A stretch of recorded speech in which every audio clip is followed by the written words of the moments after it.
Hi,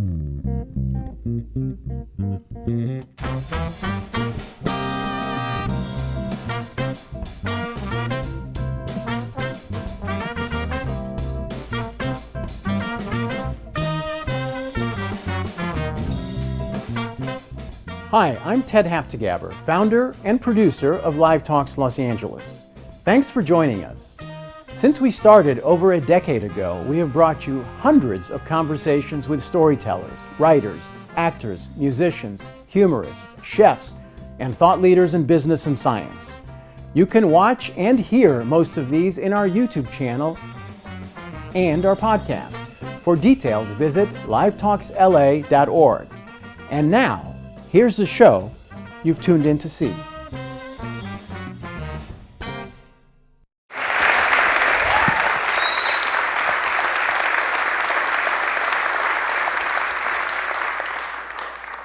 I have a lot of questions for you, but I think people probably want to hear you read a little bit. So sounds good. Do you maybe have a section prepared? I do. I'm going to read from. Well, first, thanks for all you guys for coming. The book came out last week, so it's nice to be out amongst the people. I usually spend Wednesday nights at home in my apartment weeping over my regrets. So this is a nice change of pace for me anyway.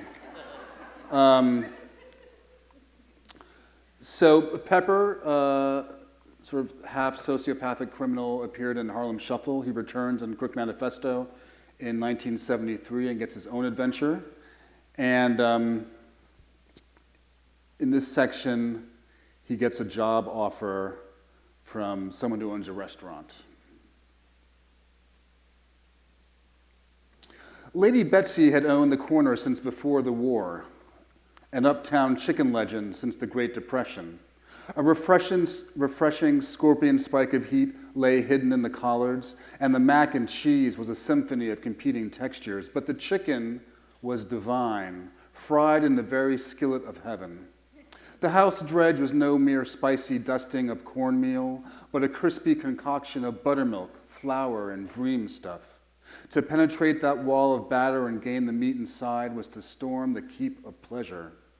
Local politicians and famous songsmiths posed with the owner in photographs amid framed citations and plaques from the spectrum of Harlem organizations, the big, the small, the spurious.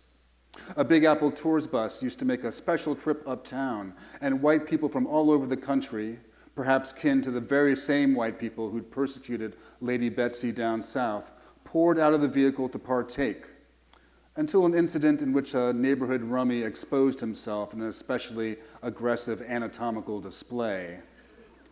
That put an end to the anthropology. Then Viola Lewis opened her joint across the street, 1965. She was a slim, dark-eyed lady of indeterminate age and overdetermined mystery. She hailed from a witchy backwater in Louisiana and showed up in New York City with a carpet bag of money. It was said she'd enchanted the air of a colored beauty product dynasty with a handful of goofer dust. She set herself up on the corner of 138th and Amsterdam. The grand opening was less than spectacular. How could this upstart compete? Eventual curiosity and the oddly alluring scent from New Country's Kitchen's exhaust pipe went out. The surprising verdict? They did a pretty good bird in there. Existential arguments over which establishment fried the best chicken became a barbershop staple. Each joint converted its disciples, but Harlem is a sentimental place and set in its ways. And when the white world can take away you and yours in an instant, some folks hold on to the sure and the same. Lady Betsy's maintained the advantage. Opening a chicken joint across from a fabled Harlem landmark was a provocation. It's a free country, Viola told Pepper. I don't see what the big deal is, really, she said, lying breezily. Her voice was low and husky, and she cut her syllables with the precision of a butcher. If her chicken is that good, it shouldn't matter if a dozen chicken joints open up on the block. This conversation happened in Donegal's one foggy night in the summer of '68. Somehow Viola had materialized next to him at the bar without him noticing. Witchy. Her black hair was woven into long Indian braids that lay across her white linen blouse like two serpents.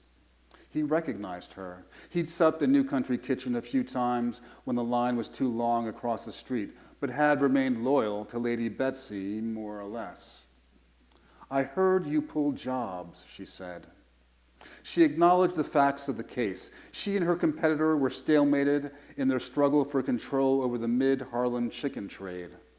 "I stand by my product and believe it to be superior to my competitors, but this war must end, definitively, once and for all, kaput." To that end, she wanted to retain Pepper's services for a heist, to steal her competitor's fried chicken recipe.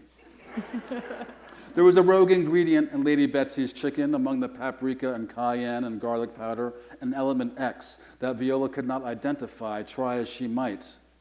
"Last night I woke up in a tremble," she said, certain that it was pickle juice in the buttermilk brine. It was not.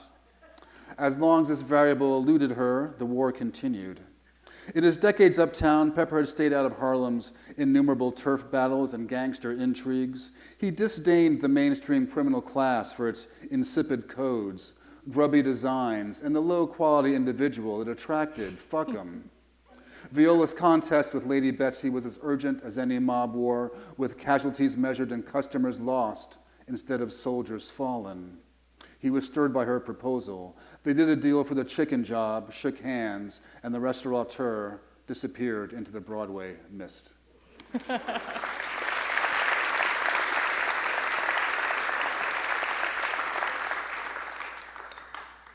I love that caper, and there are so many fun little anecdotes spread out throughout the book, because this was just in there as a little side piece because he's eating it. He gets a lot of chicken out of this deal. Yeah. There was a botched job that he thinks about where Pepper describes it as they were lugging chinchilla coats up 6th Avenue looking like runaway bears. And I just wanted to ask, just start off, like, do you just come up with capers all day? Like, because I imagine that you must have a treasure trove of these, some of which make it in and some don't. Yeah, I mean, and some end up being sort of bigger set pieces, and some are just, 2 paragraphs, sort of offhand in passing.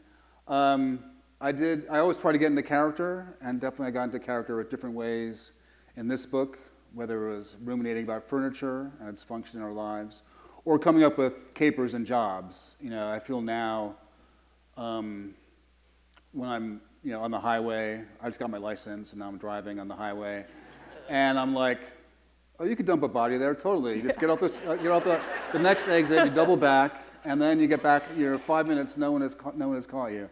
So I definitely, when I'm in it, I'm definitely in it. Yeah, there's like a place they go to at, I think in the third book in here, that I was like, oh, I wonder if like you pass by this like abandoned looking building and like eventually decide to. There is I did a lot of location scouting, just walking around Harlem. I haven't lived there since I was 6, and so I had to go and discover all these different bits of neighborhoods, different avenues. And there's always been this sort of one string of warehouses on the 130s. There are 2 overpasses, the West Side Highway and a raised section of Riverside Drive. And it's a place you never see people. And of course, this is a great place to put someone on ice for a couple days. And that's what happens. It was a real pleasure seeing Pepper get his own section in this book. I know when we talked about Harlem Shuffle, you talked about how this was kind of influenced by the Parker novels, the Donald Westlake Parker novels, and Pepper is really the Parker character. Yes, no, I mean, if I got it halfway right, definitely, Parker is in Pepper. I think they're both really good at their jobs, half sociopath, very low affect. And they would be millionaires, except they have to work with all these fucking losers all the time, who bring you down. And that's part of like a lot of the lore of the heist, is that you plot and plan and try to escape your fate, but things go wrong, and half the time it's your crew, these losers. It's really interesting to be in Pepper's head for as long as we are in this book, because he's so reticent, and there's a real pleasure in watching what goes on in his head and what comes out of his mouth. There are these whole conversations that happen between crooks where like nobody really says anything, but like, he's deciding in your head like, okay, you get one more wisecrack and then I'm gonna like beat the shit out of you. And he's very different from Carney in that way. Carney is kind of, he's a more affable guy. For those of you who haven't read Harlem Shuffle in a while, Pepper worked with Ray's father, and so he's kind of like this uncle character. Can you talk about the relationship between the two men? Well, I think, I want a character who can show Carney the ropes of the criminal trade and also the reader. I assume that some of you are criminals, but most of you are probably not that experienced in different kinds of scams. And so, you want a character who can induct the reader into the experience. Once he appeared in Harlem Shuffle, I wanted to give him more space. He was sort of, I think, straining for his own story. And so once I decided to pull the trigger on a second book and have another three different capers, I wanted to give one to Pepper. And, it allows us to see Carney through someone else's eyes. Pepper is attracted and repelled by the idea of a family. And so when Carney's kids are like, oh, Uncle Pepper's here, and he's like, shrinking away, but he also likes it, he also likes it. And so Carney has definite ideas about what family has given him, and then we get to see what Pepper thinks about that. And so, and then there is a, sort of uncle thing. Carney does not have a lot of relatives, and Pepper worked with his father, and so there is that. They never saw Big Mike together, and they have different ideas of who this sort of figure is. And so with this bigger canvas of Crook Manifesto, I get to really explore these different perspectives on family and criminality, and give Pepper his due.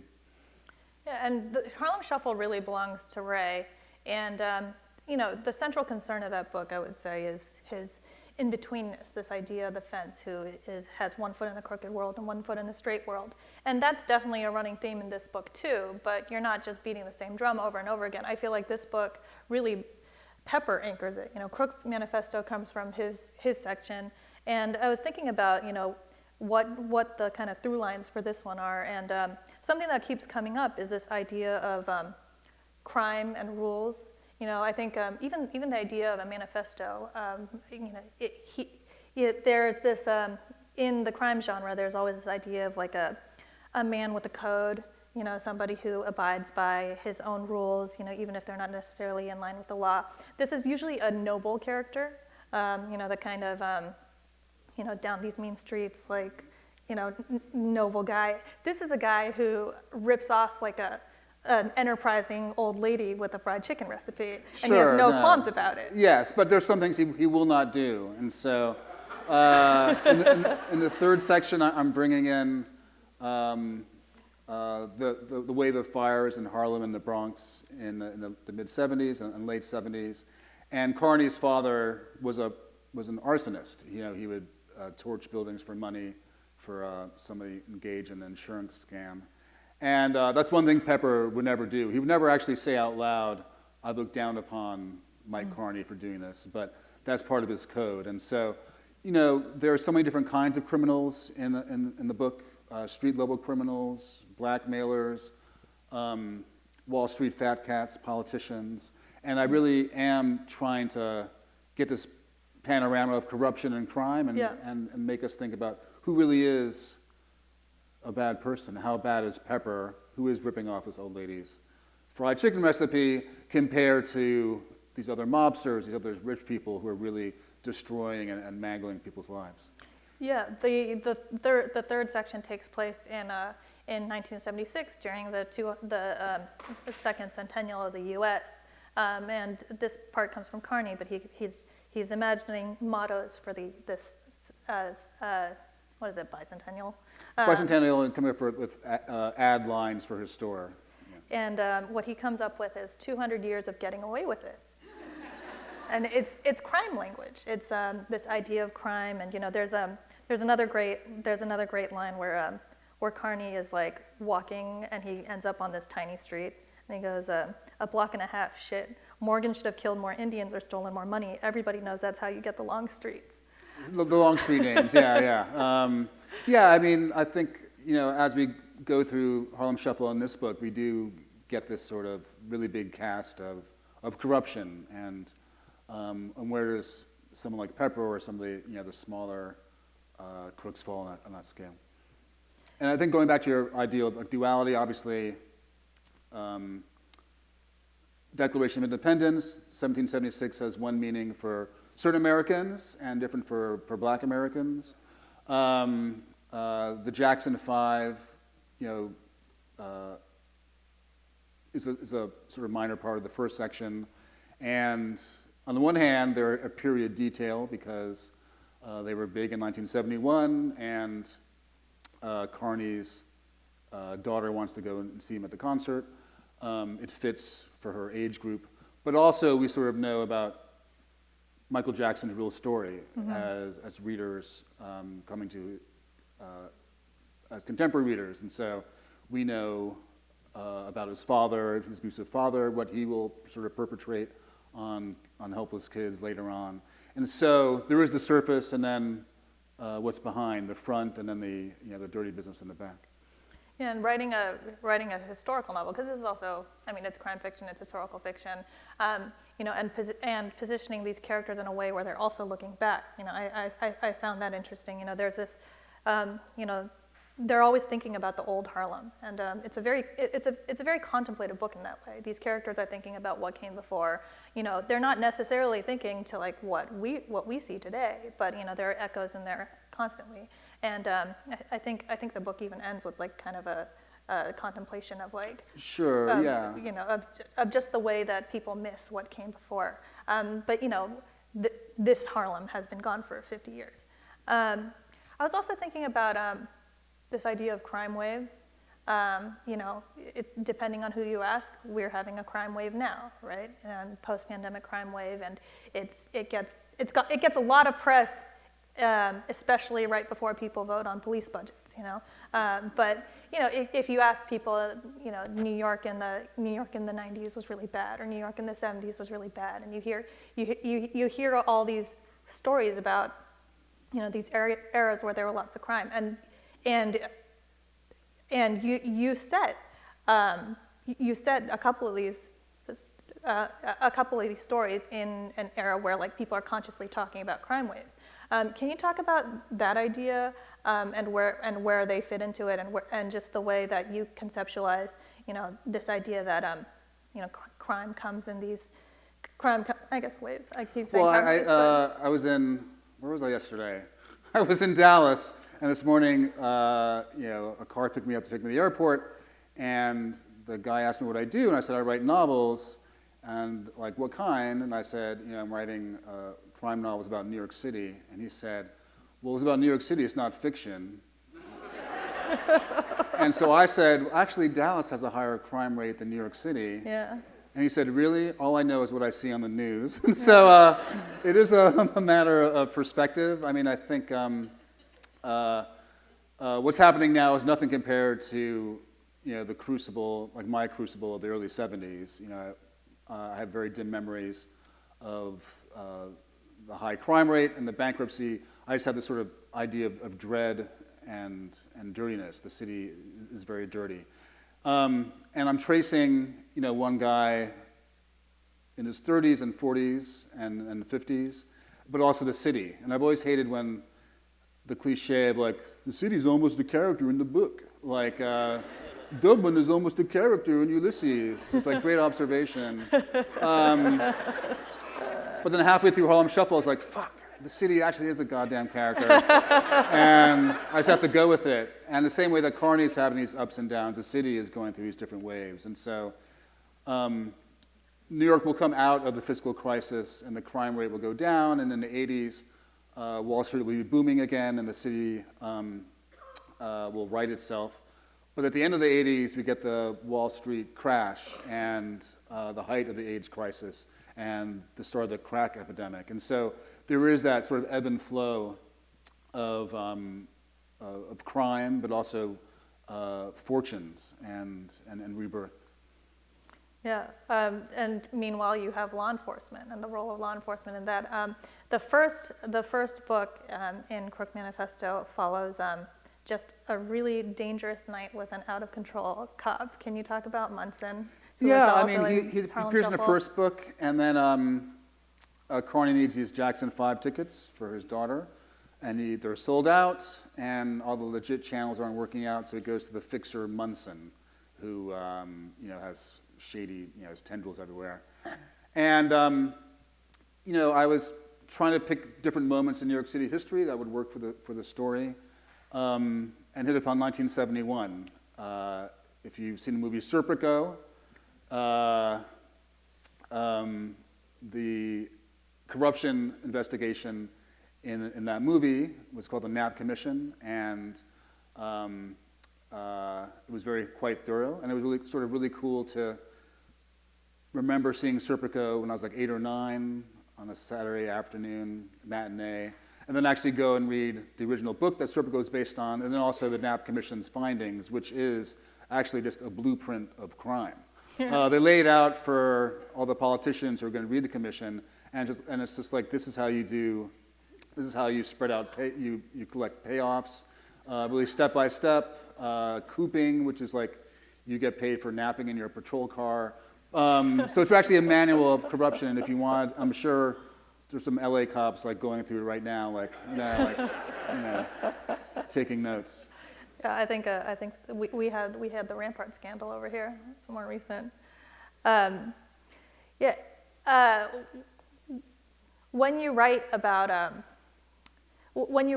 things like the Knapp Commission, like, do you go pretty deep? Like, what's your research process like for?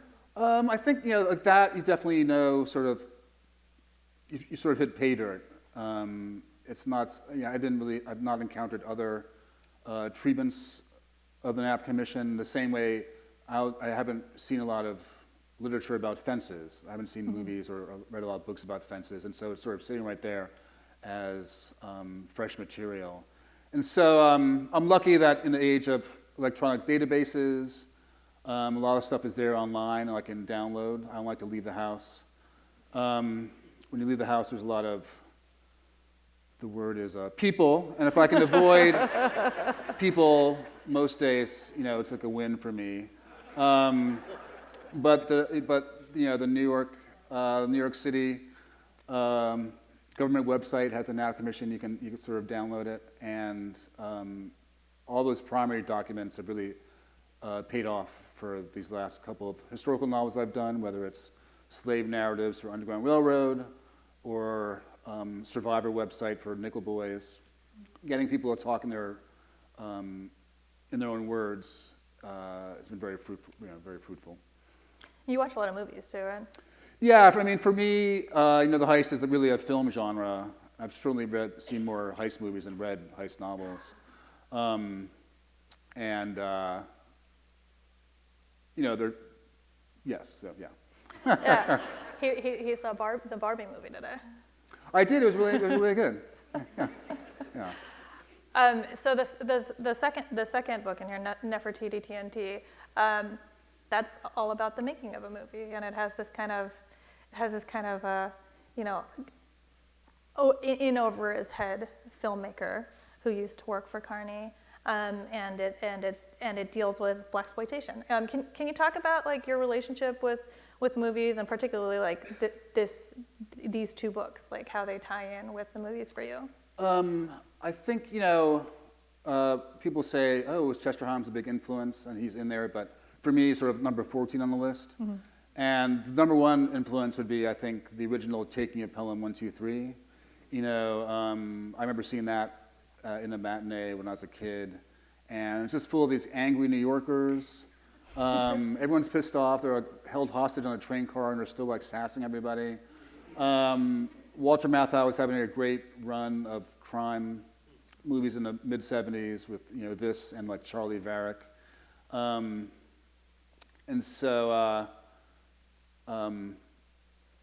then blaxploitation was also a very sort of important part of my upbringing. There weren't a lot of movies for black actors and black characters in the early '70s, so we were like a movie-watching family, and if Blackula or Blackula Scream came on, we'd all gather around the TV set to watch Superfly or Black Caesar. So they're very, very important to me then. And then in my 20s, when I was like a critic and analyzing pop culture and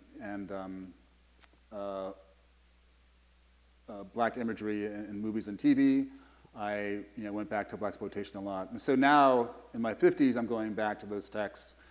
A lot of them don't hold up particularly, but whether it's something like Cleopatra Jones, like a secret agent, kicking Nazis in the face, or Blackenstein, Black Frankenstein, Blackula, or Superfly, Shaft. There's all these different sort of heroic characters and narratives crammed into these B movies, sometimes with social messages sort of awkwardly crammed in there. And so with Crook Manifesto, I get to make those stories work for me, work for the characters. I get to salute these influences, but then also use them for Carney's and Pepper's own development. How about can you talk a little bit about Nefertiti and kind of writing your own blaxploitation movie? The details of the plot are very sketchy in Crook Manifesto. She seems to work for a super secret spy organization for the U.S. government, but also has time to work in the community, in the rec center, and so she knows everybody on the street. And so when she walks through Harlem, everyone's saying hi, Nefertiti. And then she's also, chasing after microfilm and trying to bring down the Aryans. And so, on the one hand, I'm writing a crime story, and in the crime story, there are actors playing criminals, and then sort of real life sort of bites them in the butt when something criminal happens on set. So there's all these different layers I'm sort of trying to play with and figure out how Pepper and Carney fit in. There's this, we get such a great tour of Harlem and kind of the all these layers of society that coexist, going down to the schist, I guess. I wanted to ask about, specifically about the Dumas Club, but just the way that you have built this world where there are just, because I feel like, I don't know, when people talk loosely about a book or about a project, it's like, oh, this is about I don't know, I read about Korean Americans in LA, or and if you tried to describe your books as writing about black people in Harlem, it's there are layers of black people who do not know each other, even within the criminal world. I like this idea of Pepper is constantly being underestimated by much more well-known gangsters, and Carney is kind of going in and out, and sometimes people don't know who he is, and he's just standing there, kind of nervously holding a gun. And then there's the Dumas Club, which Carney spent a lot of time trying to get into, and it is now part of. So can you talk about that kind of mapping out this? It's almost like a sociological guide to Harlem. That's sure. very vertical. But the Dumas Club has a particular place in it that I wanted to ask you about. Underground Railroad and Nickel Boys deal more directly with institutional racism, slavery, and then Jim Crow. And in this book, race is only sort of one of the factors working on Carney. There's also class and capitalism. And so if I'm going to paint a portrait of Harlem, I have to populate it. And Carney's wife comes from a well-to-do black family in Harlem. They're professionals, lawyers, accountants, teachers, and Carney's from the wrong side of the tracks. And so we get that friction there.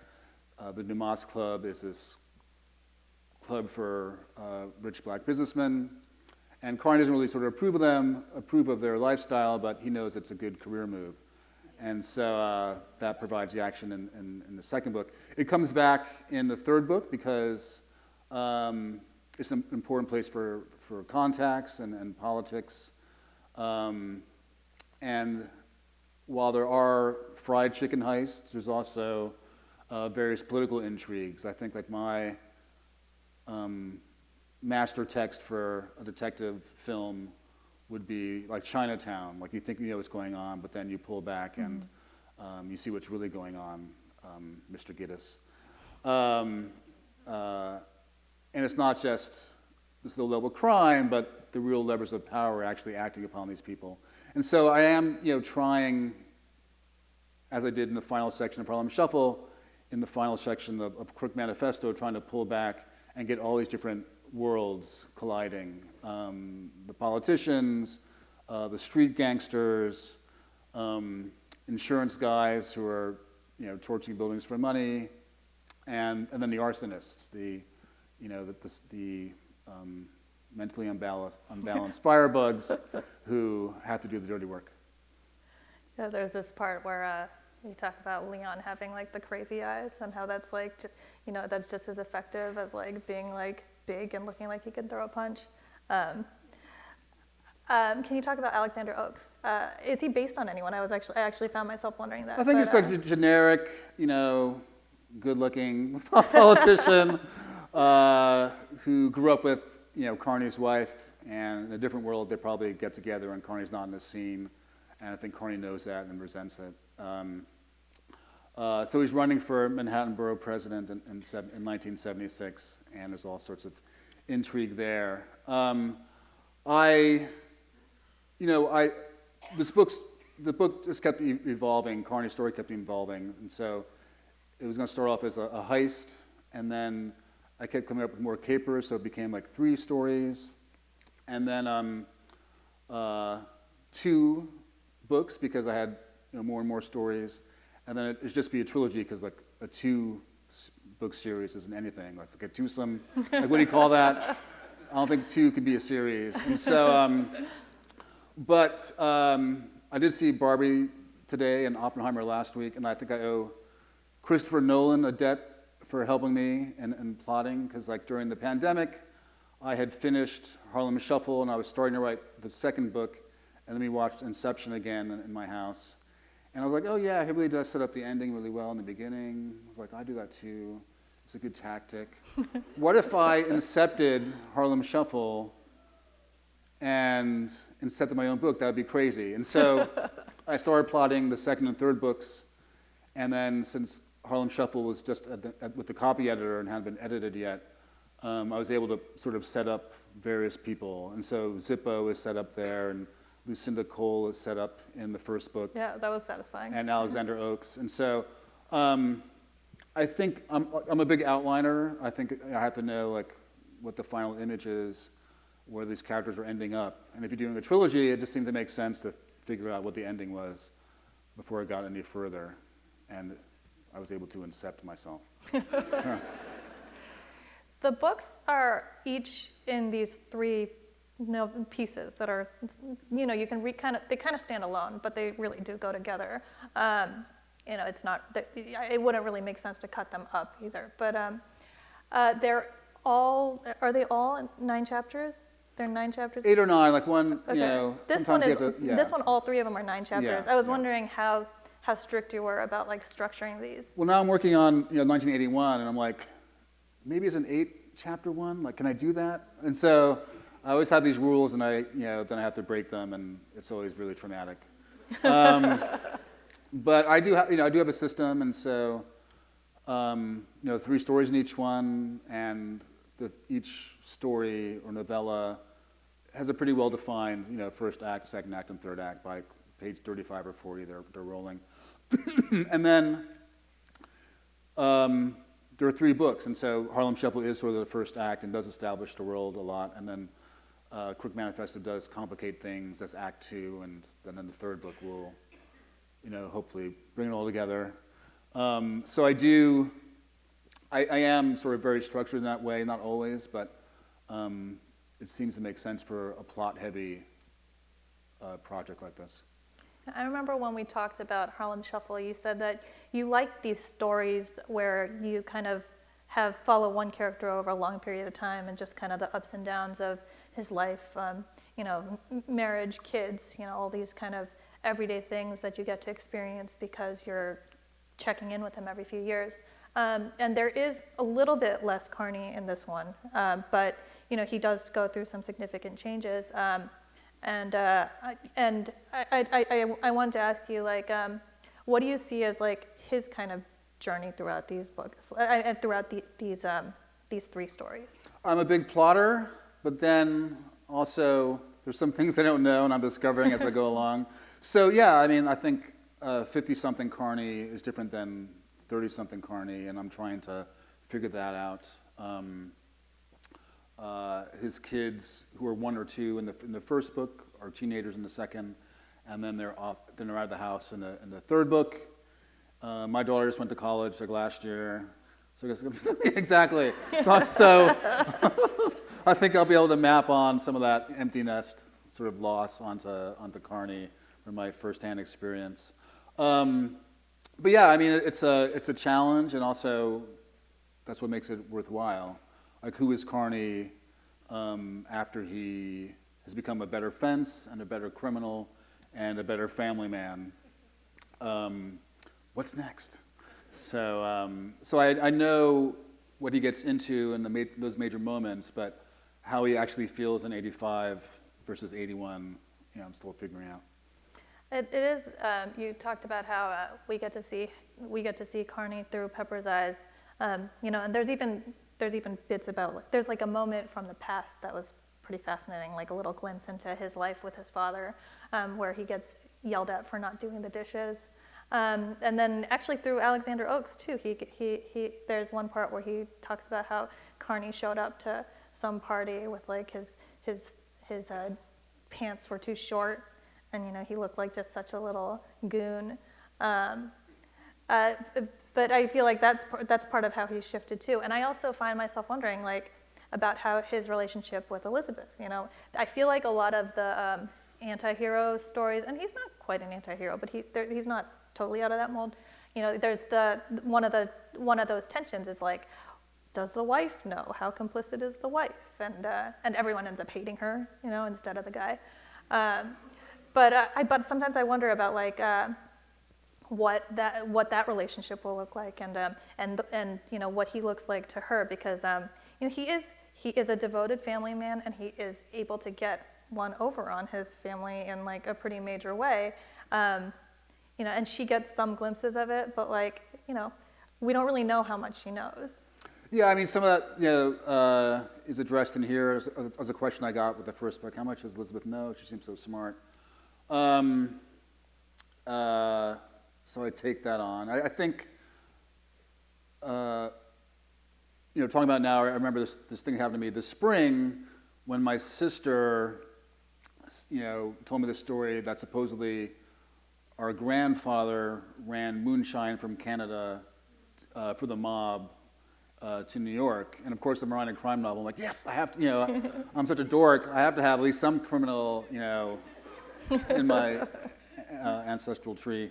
And so I asked my mom, was that true about Grandpa? She's like, I've never heard that before. I have no idea what you're talking about.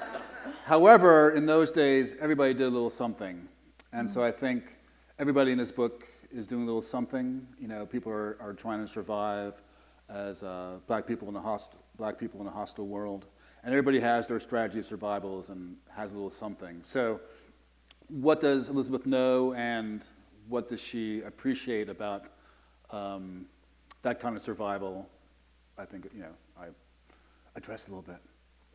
Yeah, there's a line, crime isn't a scourge, people are. Crime is just how folks talk to each other sometimes. And, they are against this background where, things just are constantly unfair.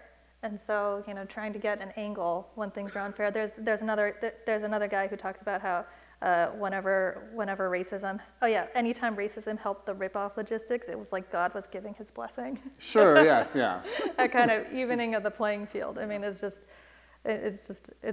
think that also contributes to the fun of it, that you can watch this happen and these people are winning, It's just so much fun to watch them win.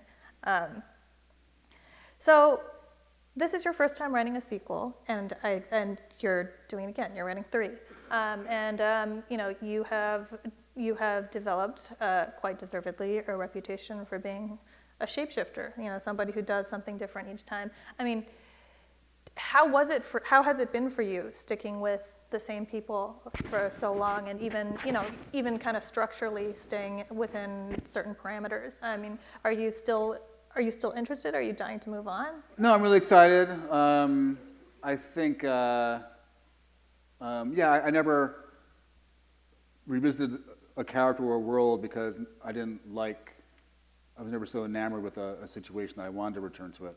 I think with Sag Harbor, that was like a book about autobiographical novel, and it was important for me as an artist and then as a person to sort of do that. And I remember finishing that and thinking, maybe I'll follow the same character in his 20s. And then my wife at the time was like, no one wants to read that.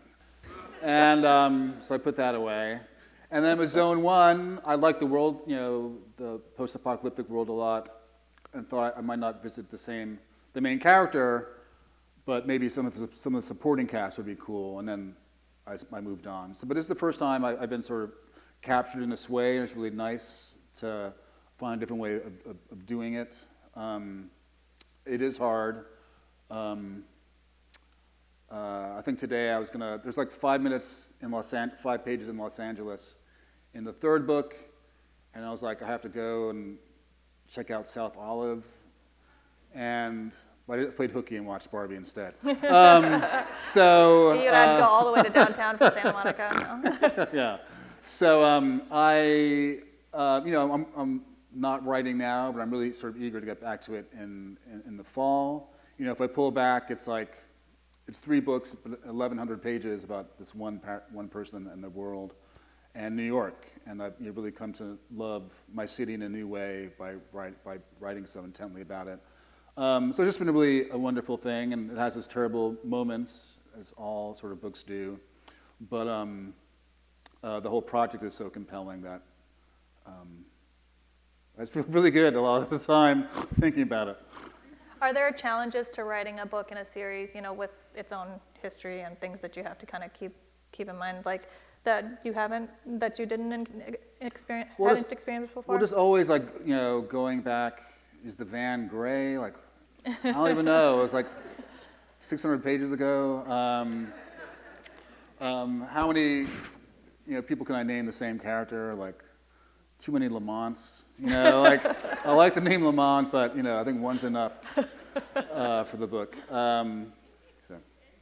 So you're not writing. You said you're not writing right now. How much time do you spend in your professional life writing? I feel like the dream is to write full time, but it's never really writing full time, right? Well, when I'm doing something, I do it all the. When I'm committed to a project and in it, I'm doing it all the time. For me, I think everyone works differently, and so some people are like, you have to write every day. That seems like a real imposition on my lifestyle. Yeah. But it works for some people, like Graham Greene, who, he'd write like 300 words and then stop, like 298, 299, and then have some gin or something. And he wrote like 40 books, so I worked for him.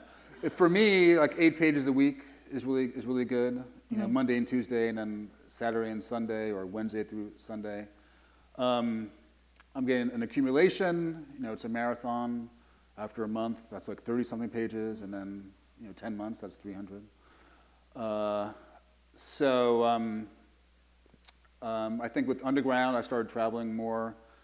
I got more foreign publications, and so I was going abroad a lot, and so I had to learn how to write on trains and on planes and hotels. But since I like, the work is fun, it makes sense to do it on the road. Usually I work in my house. I'm not like a cafe writer. You can't start weeping spontaneously in public. It's frowned upon generally. So if I'm home, I can have a sandwich, weep, write a page, alternate those things. Yeah, the weeping. Although that would give that would give people something to tweet about. Okay, so you've won the Pulitzer more than once, which I haven't. And sometimes I think about, I don't know, when I'm in a writing slump, which is all the time. I fantasize about things that could happen, like in the future. One day, if I work really hard, maybe I can win this big thing, or I can have this really awesome thing happen to me. And I'm wondering, do you have unfulfilled professional fantasies anymore? Yeah, finishing a trilogy. Yeah. I want to write a book about another book after this trilogy. I want to get to it, not get hit by a car or anything like that. Try to just do execute all these crazy ideas I have. I'm staring off into space and then have something I want that stays with me, an idea. So just get to my to-do list of ideas. I feel like most writers kind of die on the grind, and you're done with the grind. So what do you see yourself? Do you see yourself doing this when you're 70? No, I'm really betting on this AI thing. It's not there yet, but everyone's like, oh, in 10 years it's really going to be good, and you should really watch out. And I'm like, bet, So I mean, part of me was hoping before you said it was going to be a trilogy. Part of me was hoping that you were just going to say like, oh, screw it, I'm just going to write these novels forever and ever because they're a lot of fun. But I'm glad there's another one coming. Well, I don't want to commit. Like I knew it was a trilogy when Harlem Shuffle came out, but I didn't want to say it in public because what if I got bored after the second one? And then people, I feel like the unfinished trilogy is always like a curse. Like basically I was like, I'm a big outliner, so I was outlining my obituary, and it's like, plus that trilogy he announced and never finished. It was so sad. So I was glad when I finished Crook Manifesto that I wanted to keep going, and I don't, have definite ideas for after the trilogy, but I am loving the world. And would you maybe want to? I think you said that you maybe would share a few paragraphs. Yeah. So I'm only on page 54 of the next book, but here's page 1, which I'd like to share. And it's so funny, like talking over a week and a half. The book came out a week and a half ago, and I think I was not saying like what years I had chosen, but yeah, I've chosen like 81, 83, and like 86, and like day by day I'm revealing more about the secret scheme. But so it's 1981. Ed Koch is the mayor. Because I have not fact-checked the book yet, I'm not sure how he used to say his trademark phrase, "How am I doing?" Like he used to go around needily saying, how am I doing? So I'm not sure if he used to say like, how am I doing, or how am I doing, but I will Google it before the book comes out. So it's 1981, and the fiscal crisis is receding, and there's the beginnings of a new era in New York City happening.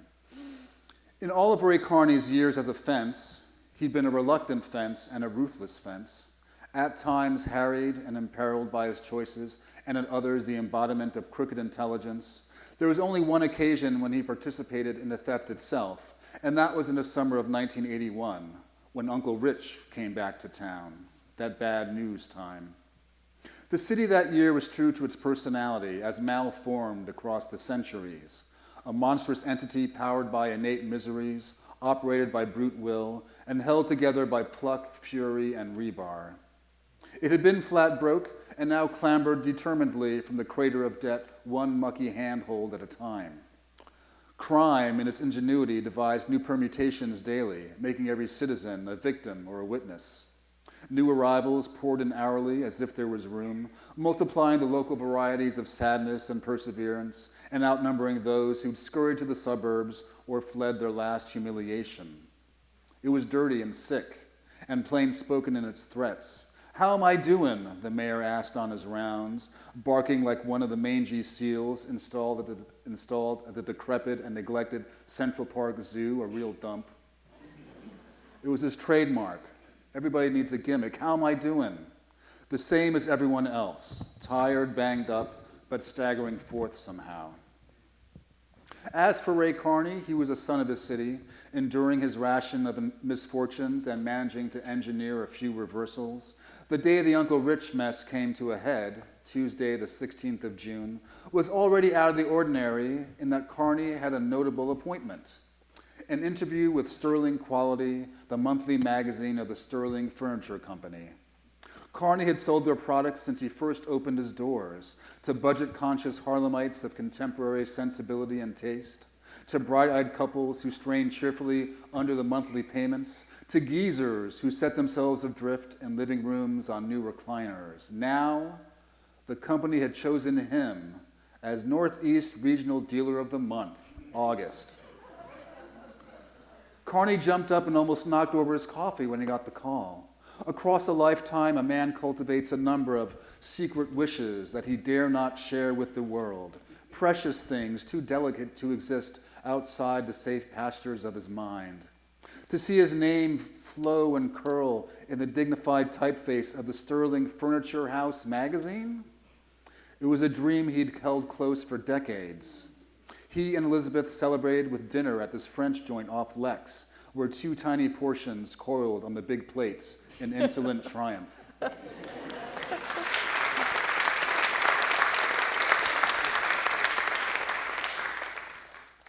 Now I think there's a microphone going around if people have questions. Hello, sir. How do you do? You've had a tsunami of success and compliments, and all well-deserved, but when you travel, of all your travels, of all the people you've met, and when people have come up and told you what your books have meant to them, what do you think is the single greatest compliment, personal compliment, that has spoken to you that you hold in your heart and say, wow, I'm gonna keep that with me? Well, there are a few different occasions that spring to mind. I think being in Germany in a restaurant, and then a woman came up to me, and she was a black expat, and she just sort of like touched my arm, and then we had this weird moment. I don't know. But after Sag Harbor came out, I was doing a reading, and a woman came up to me, and she lost all her hair because she'd been through chemo, and she said that Sag Harbor had sort of gotten her through the worst of the chemo. And I go through, I'm in my office, and I'm like, have my own internal drama. I'm depressed. Does the story make any sense? I'm writing about being a teenager. Am I just like a weird person who doesn't overlap with other people? And then if you find the right words, you do overlap with other people. And so, the first person I think of is that woman in remission, and thinking that we connected in this way that I couldn't have foreseen in my sort of daily drama of writing the book. How would your mother have described you in third grade? Well, my brother, we were 10 months apart. So usually our interactions started off with, which one are you?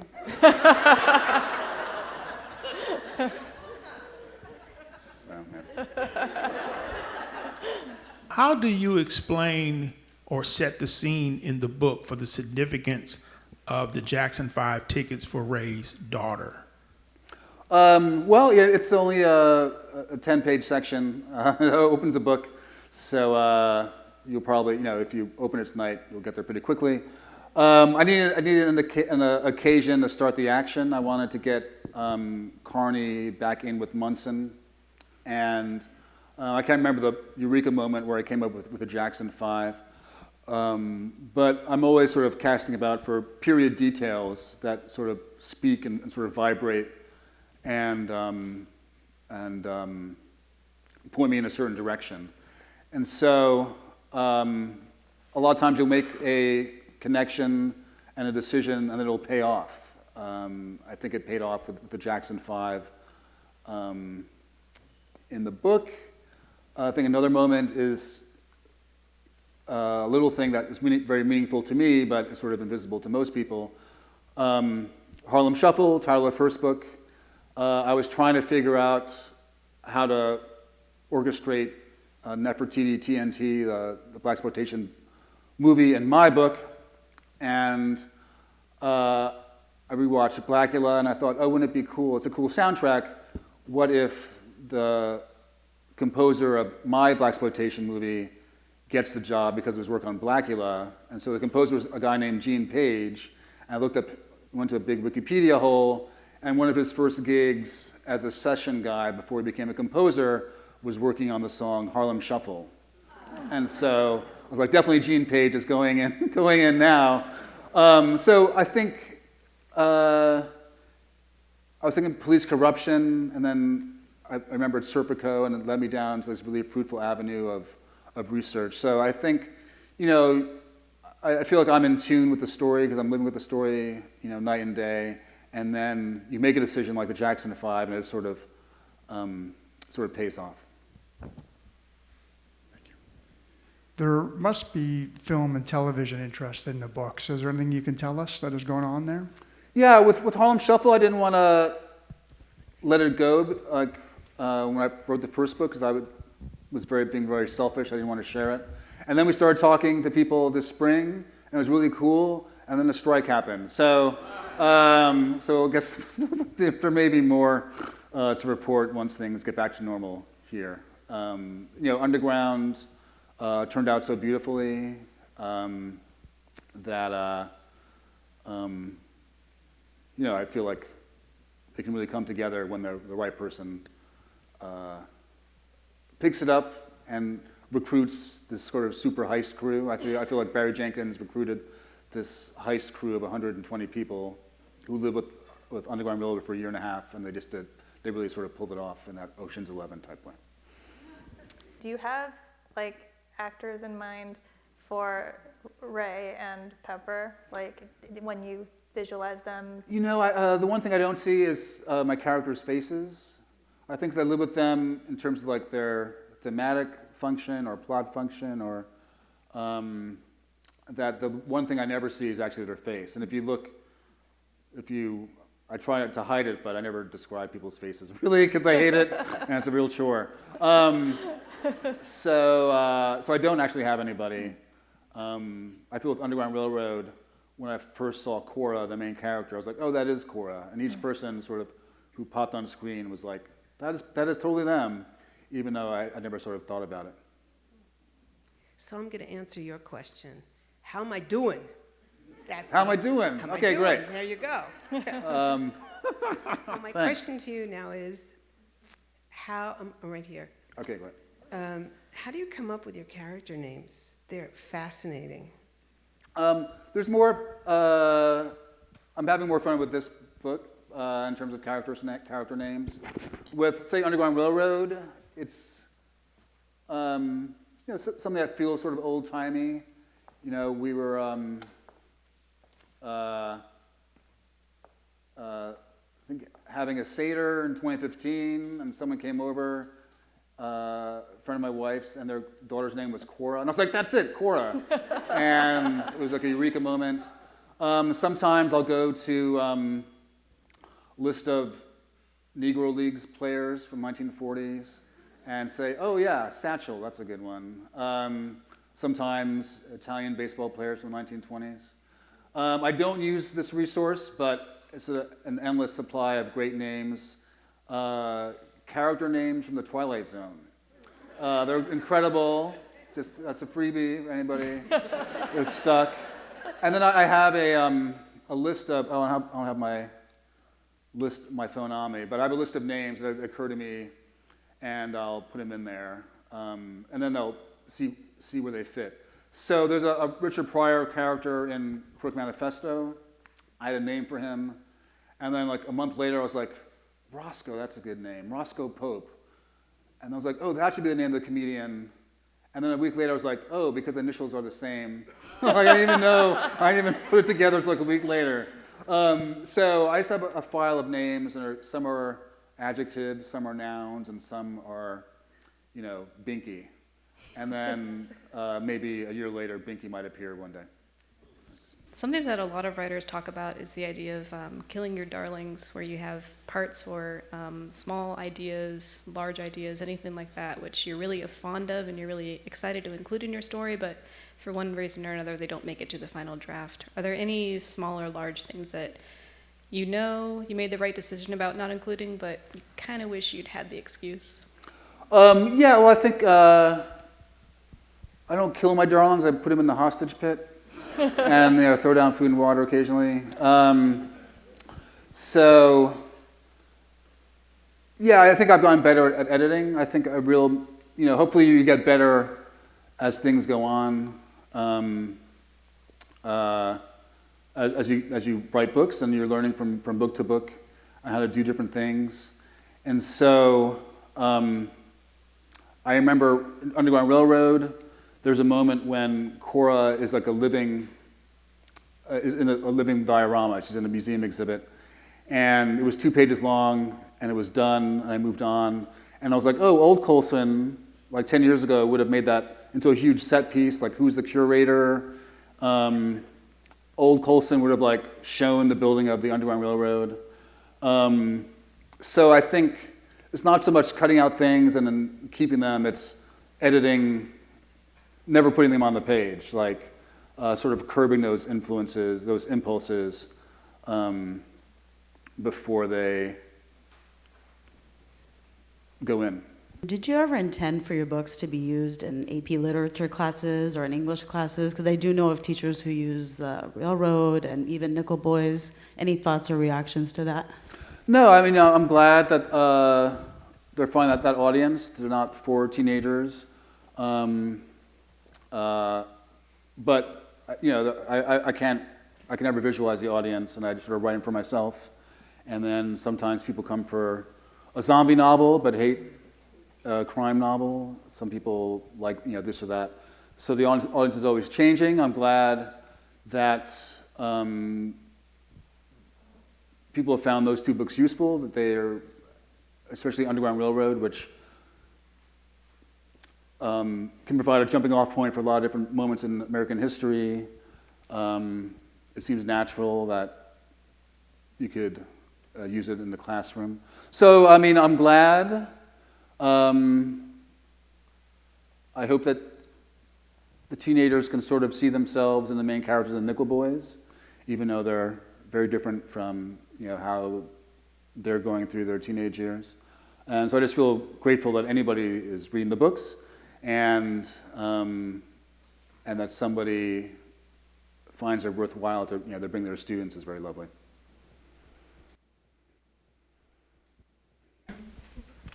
Thank you so much. So you investigate the notion of crime as it's informed by race and class. What are your thoughts on desire and ownership in exploring criminality as well as perceptions of blackness, not to conflate the two? Well, I mean, I think now, like in the 3rd book, I'm thinking about what's important and what's worth stealing and what's valuable, what do we value. And so there's money and there's diamonds and there's fried chicken recipes that we're ascribing value to. What is valuable to Carney in his 50s as opposed to his 30s? And so, so that's what I'm sort of dealing with now. There are sort of base desires for shiny things. Carney, of course, has a lot of different desires. He wants to be a good man, a good husband. He wants to have a successful business, a nice address. And then how does that value system inform who he is in his 50s? What does he value at 55 as opposed to when he's 30? So that's what I'm wrestling with now, and that's what I come up with according when I think about your question. But thanks so much. And thank all you guys for coming out. Thank you.